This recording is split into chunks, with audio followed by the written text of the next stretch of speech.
And a reminder of what happened in 2020, Donald Trump is once again refusing to say whether he will accept the results of the presidential election, and he is suggesting there could be violence if he loses. Donald Trump is making it clear he is only ready to accept the results of the election if he likes them, telling the Milwaukee Journal, quote, "If everything's honest, I'll gladly accept the results. I don't change on that. If it's not, you have to fight for the right of the country." In another recent interview, Trump dismissed the threat of violence by his supporters, saying, quote, "I think we're going to have a big victory, and I think there will be no violence." Luckily, fewer people every single day actually take these people seriously, right? All Trump said was, "I'll accept whatever happens if everything is honest." There is absolutely nothing wrong with that. Unless you've been living under a rock for the last few years. No matter what side you're on, I think it's pretty safe to say that honesty is not exactly a cornerstone of our current ruling class. That is, if you can't admit to that, then the gaslight has worked on you. But now you have the most dishonest part of the machine pounding the drum of bloodbath and dictatorship. And, see, we told you, he's an election denier. He won't accept the results of the election, which honestly, just like his philandering and his alleged fraud and his alleged lust for war and authoritarianism, really, when you think about it, make him a pretty perfect Democrat. So I'm still not exactly sure why these guys even hate the guy so much. But anyway, like everything else that Donald Trump has ever said, he did not actually say that he wouldn't accept the election. And anyone paying attention heard exactly what he said. But anyway, George is not going to cut it. We got to tap in Maxine Waters. Maybe Maxine Waters can save the narrative. Your reaction to Trump saying, if everything's honest, everything's above board, to his point of view, he'll gladly accept the results of the country, but if not...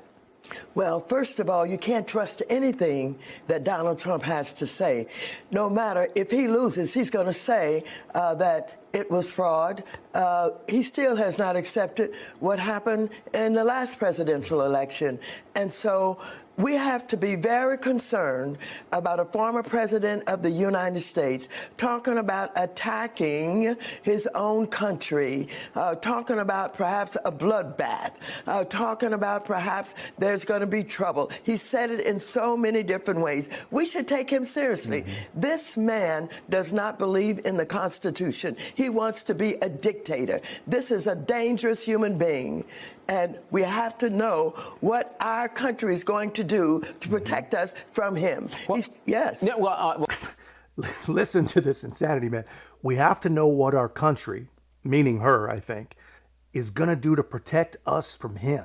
Well, what do you think she means? What can she mean? And why? How do these people think it's their place to protect us from anyone at all that's running from public office?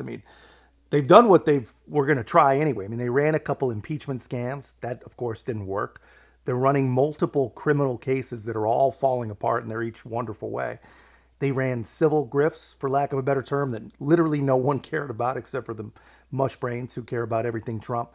They even tried the 14th friggin' Amendment. That was so long ago, it feels like, but that was insane. And they basically have activist attorneys living at the Supreme Court, just trying things on. And what is left for them to even do? And don't even answer that, because there's only one thing that they have not tried.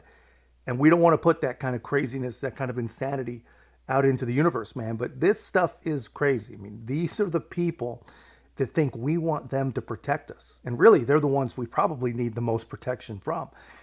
When I think about it, I actually feel a little bit bad for Maxine Waters. Do these powerful old dinosaurs just not have families, not have friends, not have anyone that's just there to say, hey, it's time, man. You got to call it. Just go down to Florida. Enjoy the rest of your life. You've done enough. Good effort, but it's over. And these people, man, they won't go away. And a lot of them are so freaking evil that they'll probably live forever, because that's what evil people do. But I don't know. I don't see why these are the people that the establishment keeps parading out to browbeat us, man. It's either a big middle finger to real Americans, like, you're just going to shut up and take it.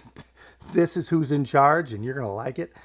Or it's about plausible deniability. Like, only a senile old Democrat could possibly even pretend to believe that Donald Trump is talking about attacking his own country when he talked about a bloodbath for the auto industry. I mean, these are not serious people, obviously. Do to protect us from him. Well, yes. No, well, Yeah. I know you can keep Yes. you can keep going for That's this whole right, hour, that's right, Congresswoman, that's on right. that.